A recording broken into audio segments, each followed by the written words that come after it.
Hello there GCSEers, and today we're going to explore the question, what do Sikhs believe about the nature of human life? Now we always start these little videos off about Sikhism with a short story from Sikh tradition, and today is a story of Guru Nanak as a child and the yogis. And as a child, Guru Nanak was always going off somewhere and meditating. His father, Kalu Mita, thought that he was too spaced out, so he decided to teach him some business skills so he could learn how to make money. He gave Nanak some money and told him to go with his friend Bala to the market. Buy some good quality food and pay as little money as you can for it. Then find someone who wants that food and sell it to them for more money. You'll have more money than when you started. It's called profit. I want you to go out there and make profit for the money I have given you, he said, and sent Nanak off. Bala and Nanak went to the market and brought some beautiful fresh mangoes.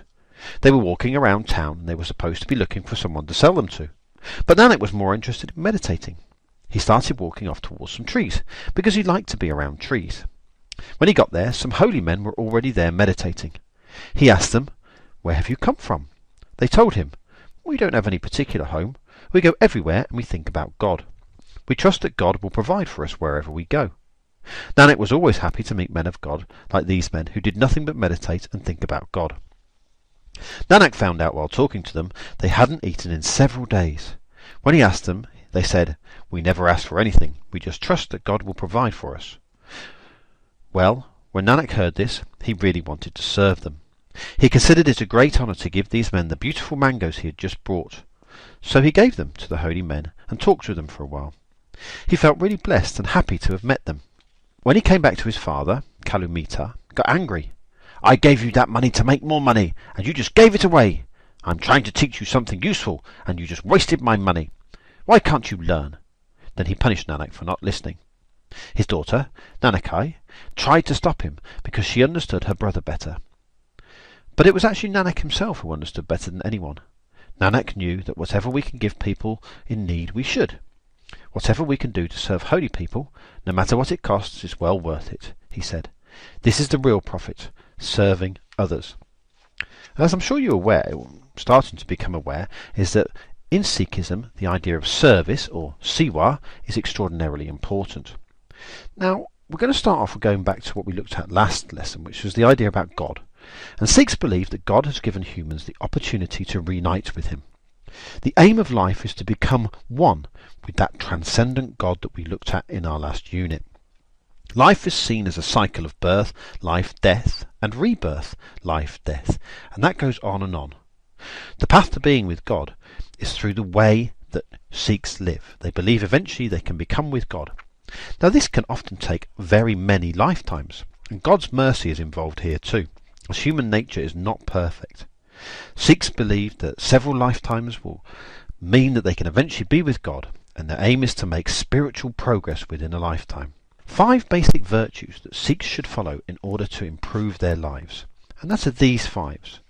Truth and truthful living, compassion and patience, contentment, humility and self-control, love, and last but by no means least, wisdom and courage. And we're going to explore those 5 virtues one at a time.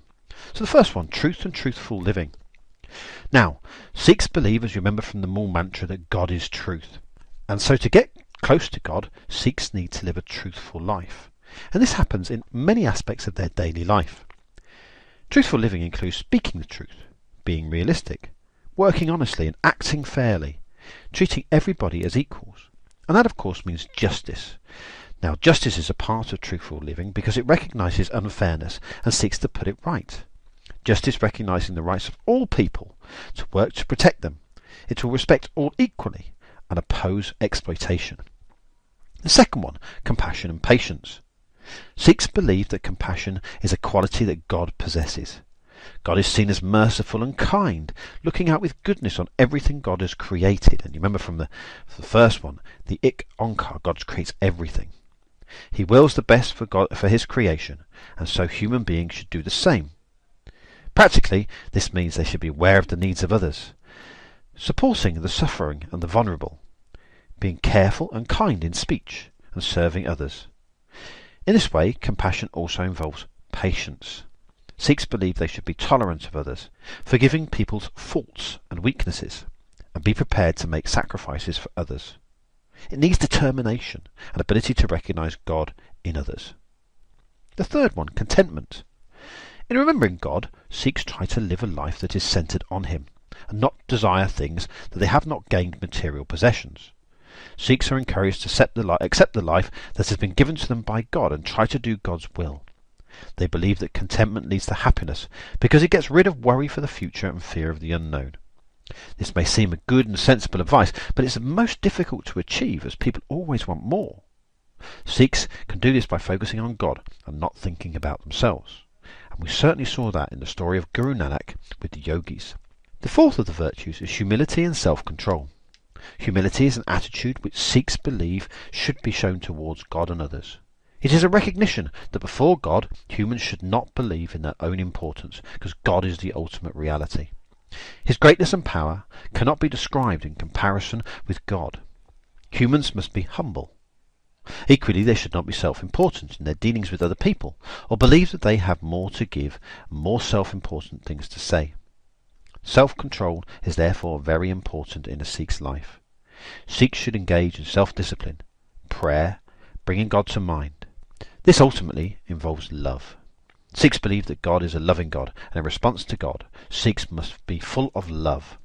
A loving attitude means that Sikhs accept everyone with whom they come into contact with for the people they are. They treat them with kindness and respect. Sikhs should not hate anyone and should forgive any wrong that is done to them.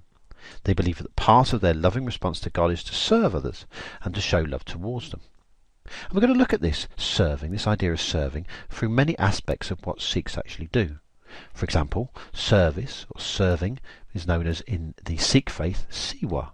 And we're going to look at what Sewa actually is. But one example of that is the free kitchen that they offer at a Gurdwara, which hopefully we will be able to experience and be able to have an example of this idea of what's called langar. Finally, the last of the virtues is wisdom and courage. In a sense, to have wisdom means to understand the importance of all the Sikh virtues. Wisdom involves the knowledge and understanding of religious beliefs and principles, and an ability to put this knowledge to good effect daily. Wisdom will result in living a good life with high moral standards and a desire to live a life so close to God as possible. Now this is very hard, so Sikhs believe they have to have the courage to make these five other virtues, acting in their lives. Courage takes great spiritual strength, often in the face of suffering. And the example they use is some of the gurus who showed so much courage they sacrificed their lives for their beliefs. And we're going to be looking at the lives of the gurus later on in this course.